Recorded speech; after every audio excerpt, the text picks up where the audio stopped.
Several years ago, there were these hikers that set out on this journey, and they were on this one, I'm going to say mountain, but I don't know if that's really the right term, but they were over here, and they had to get over here, and there was a big gorge in the middle.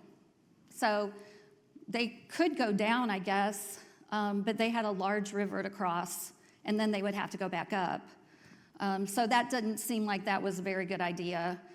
But they found a suspension bridge or a swinging bridge, and they decided that that was the way to go. And one of the hikers was so excited. He couldn't wait to get on this bridge. So he ran to get on this bridge. And he was so energetic, and he was so confident about going across this bridge. And he got to the middle, and he noticed that his heart was beating pretty fast. And he noticed that his legs were shaking, and he really couldn't go anywhere. He was kind of stuck. It wasn't any shorter to go forward. It wasn't any shorter to go backward. He didn't know what to do. And so there was a guide on the other side who had crossed this bridge many, many times. And he said, I'm going to give you some advice. He said, don't fight the movement of the bridge. Hold the rope, walk with the rhythm of it, and trust the bridge to carry you. So the hiker did not have a lot of choices here. So he took a hold of the ropes and held them as tight as he could. He looked down at his feet, and he saw the slats of wood beneath him, only held together by rope. And he started to take one step at a time. And it took a long time, but he finally got to the other side. And when he got to the other side, most of the other hikers had already gotten across, and he said something to this group, and this group just stopped and listened. He said, I thought strength meant crossing that bridge on my own, but what got me across was something stronger than myself. And in many ways, our lives feel like that bridge. We're going along, we're confident, we're ready to conquer the world.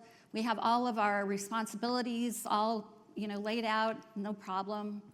And then the bridge begins to sway, just like our lives sometimes begin to sway. And this might be grief that comes, or illness that comes, or it might be responsibilities that are just overwhelming us. But we suddenly stop, maybe just for a second, and we realize something that we would rather not know about ourselves. And that is that we have limits. So grief a lot of times will bring out those limits to see us, to remind us of this. And when we lose someone that we love, or someone moves away, there's really nothing that we can do to fix it. We don't have enough strength to bring it back. We don't have enough just determination to bring it back. And so we begin to feel like we're out of control.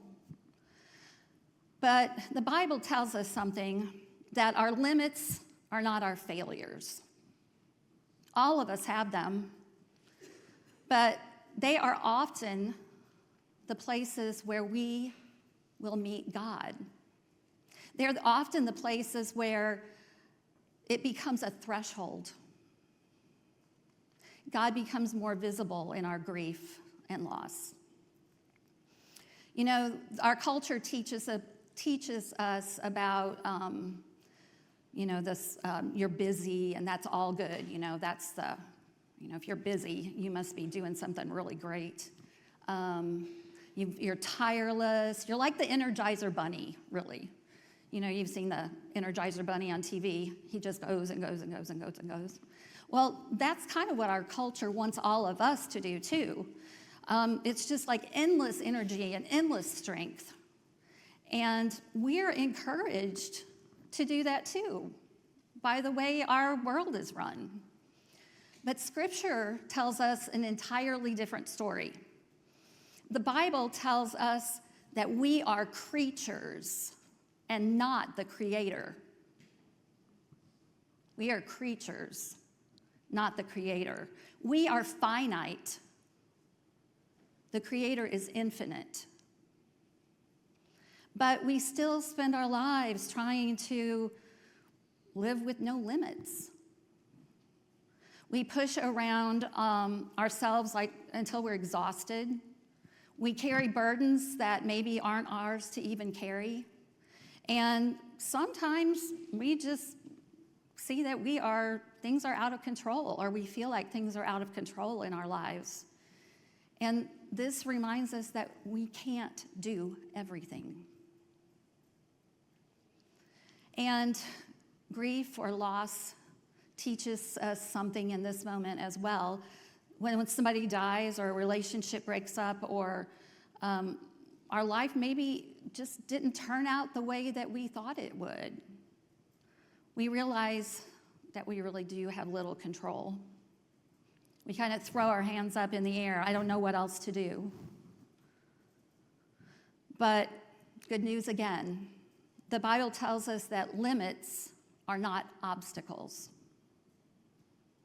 Sometimes they are also places where we can see God, where there's a threshold or a doorway that we can listen and see God more clearly.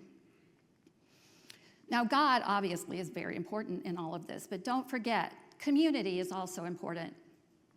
We need community, and God gives us community to be able to get through grief and loss. Paul, the Apostle Paul, understood about grief and loss very well. He was one of the most dedicated followers of Christ, and he traveled thousands of miles. He started many churches, and he preached the gospel, and he suffered tremendous hardships. And Paul had limits. In 2 Corinthians, in chapter 12, Paul talks about a thorn in the flesh. And we really are not sure what that means. We're not sure if it was a physical illness or if it was maybe some sort of spiritual uncertainty. But whatever it happens to be, there was a struggle there. And we know that Paul prayed to God to remove the struggle. And Paul prayed 3 times to ask God to remove the struggle, but instead of removing the problem, God said something, and it was a little surprising. God said, "My grace is sufficient for you, for my power is made perfect in weakness." Not the answer that Paul expected. But if you think about it, it's one of the most important spiritual lessons that Paul learned probably, and that we can learn. Because we can learn from this that weakness does not prevent God from working through us. In fact, weakness sometimes creates a space for God to work.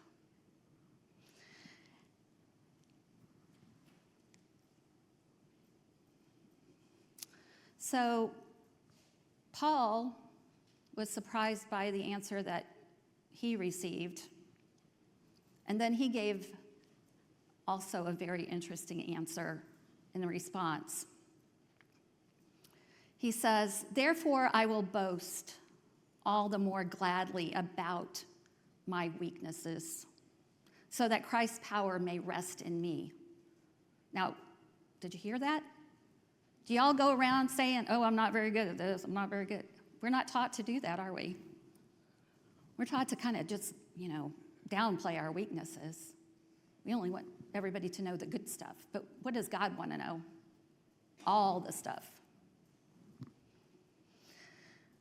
So Paul said, one more time, "Therefore I will boast all the more gladly about my weaknesses, so that Christ's power may rest on me."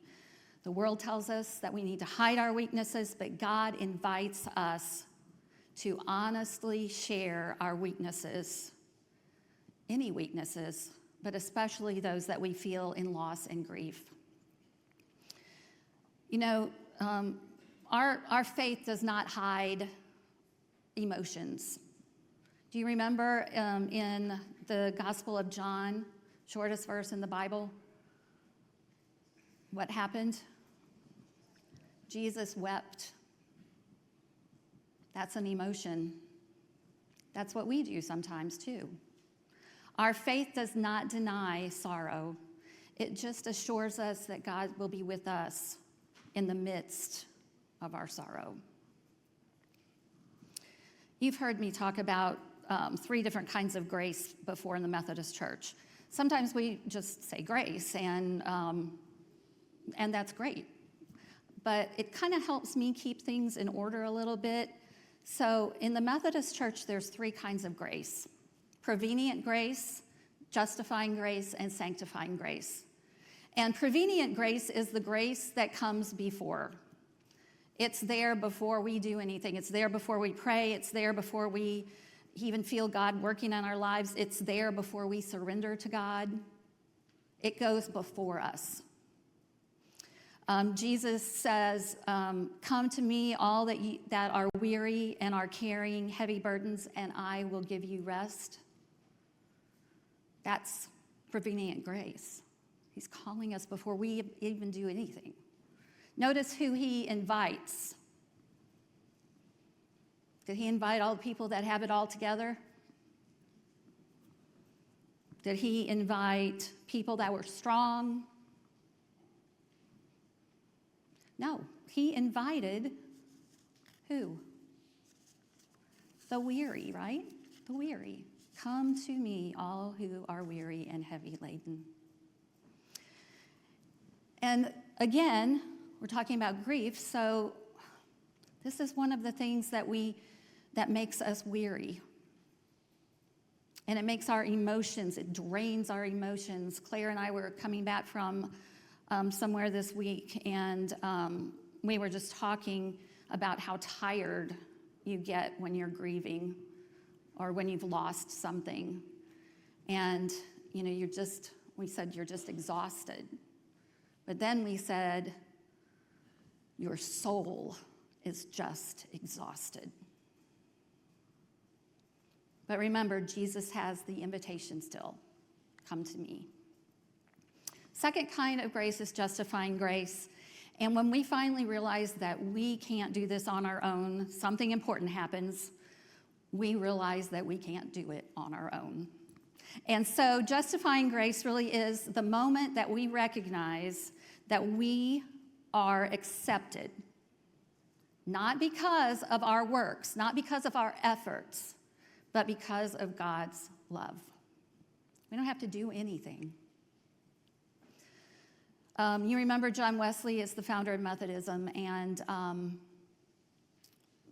we've talked about him before, but he was a missionary, a priest, a spiritual director, and he was coming back from a mission trip, and he didn't really feel too good about this mission trip. He didn't feel like it was faithful. He didn't feel like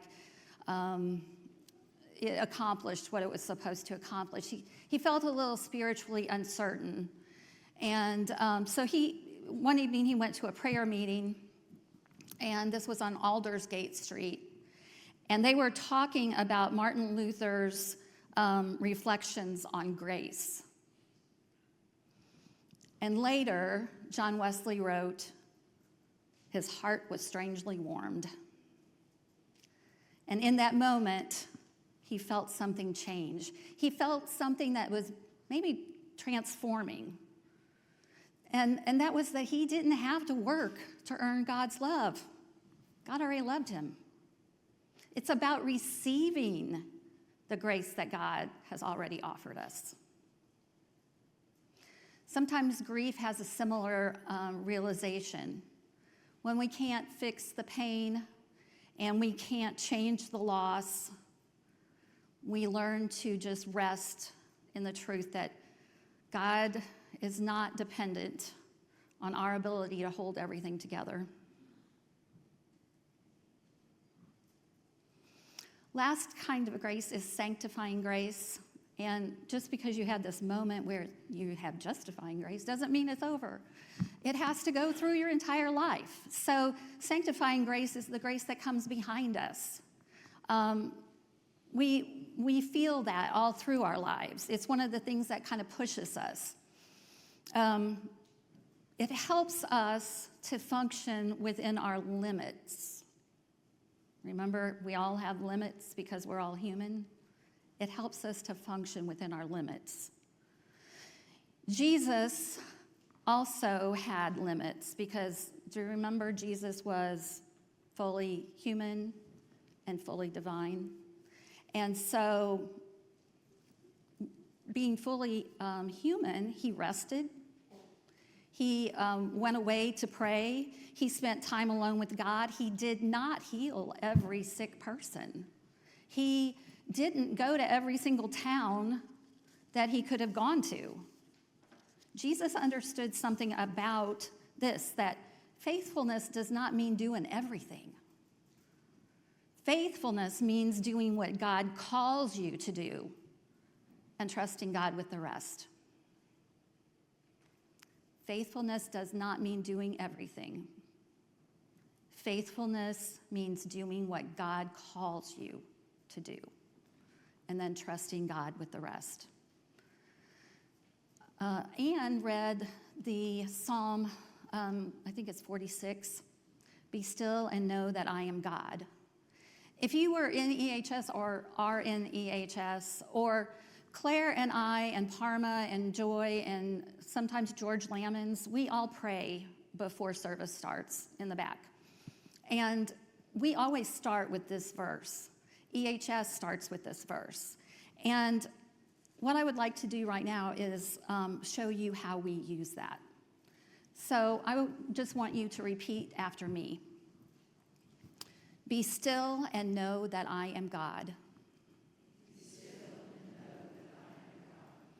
Be still and know that I am. Be still and know. Be still. Be.